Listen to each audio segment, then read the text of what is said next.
Hello players, I'm excited to bring you this video here. What you're about to see is a systematic approach to pocketing these shots. To get started, set up 5 paper reinforcements on the left side of the table straight out from the second and third diamonds, in line with the first diamond on the short rail. Also, set up 5 paper reinforcements on the right side of the table straight out from the first and second diamonds. Position the paper reinforcement straight up from the first diamond on the short rail. Beginning with the first location, shoot the cue ball only over the opposing paper reinforcement. What you'll find is that you'll be able to go 3 cushions with the cue ball into the side pocket. The objective here is to see where the cue ball will strike on the short rail. As you progressively shoot each position, you're going to notice that the angle going into the short cushion is different on each shot. The interesting thing here is that each position on the short rail becomes exponentially shorter as we move the cue ball up table.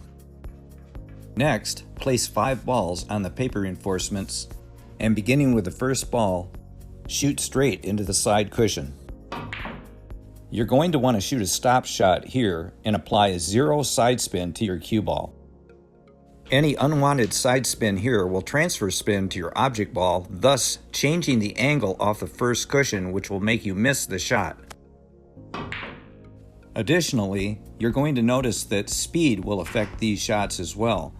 The harder the hit, the longer the object ball will run after making contact with the third cushion. As you progress up table with the cue ball, you'll begin to find the limitation of this shot. So the ultimate goal here is to acclimate our eye to the angle into the short rail. I've left the red ball in the corner pocket on this last shot, and notice how it gets in the way because we've had to come so close to the corner pocket to make this 3-railer.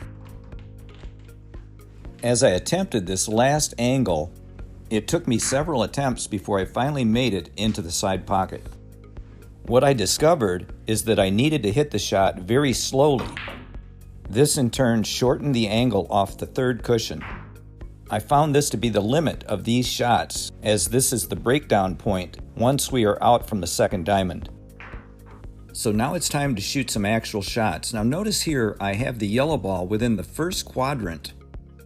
You may have noticed that I did not include this angle from the first part of this video, so pay close attention to where the yellow hits on the short cushion. And here's the secret. When our object ball is within the first quadrant, we will need to bank within the first quadrant on the short rail. So now I've moved up to the second quadrant, and once again, we're looking at the angle into the short rail. And just like the previous shot, pay close attention to where the object ball hits the short rail. And here's another secret. When the object ball is within the second quadrant, we will need to bank near center on the short rail. So now you'll see that I'm above the second quadrant. And check out how I'm measuring up the angle by looking at the angle in, angle out to calculate my contact point on the short rail near the corner pocket. And once again, here's another secret. When our object ball is just in the third quadrant, we will need to bank within the first diamond and the corner pocket of the short rail. By applying this systematic approach to learning these 3-rail shots, I assure you that you'll become more proficient at pulling these shots off. I need to ask everyone a favor at this point in the video. Would you please share this with other players? It really helps my channel, and that's my reward from you. And also, please leave some questions and comments, if you have any, in the comments section below, as I'll answer every one.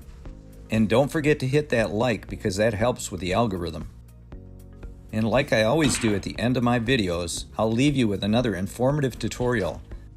So check out this one right here, and until next time, like I always say, keep on practicing.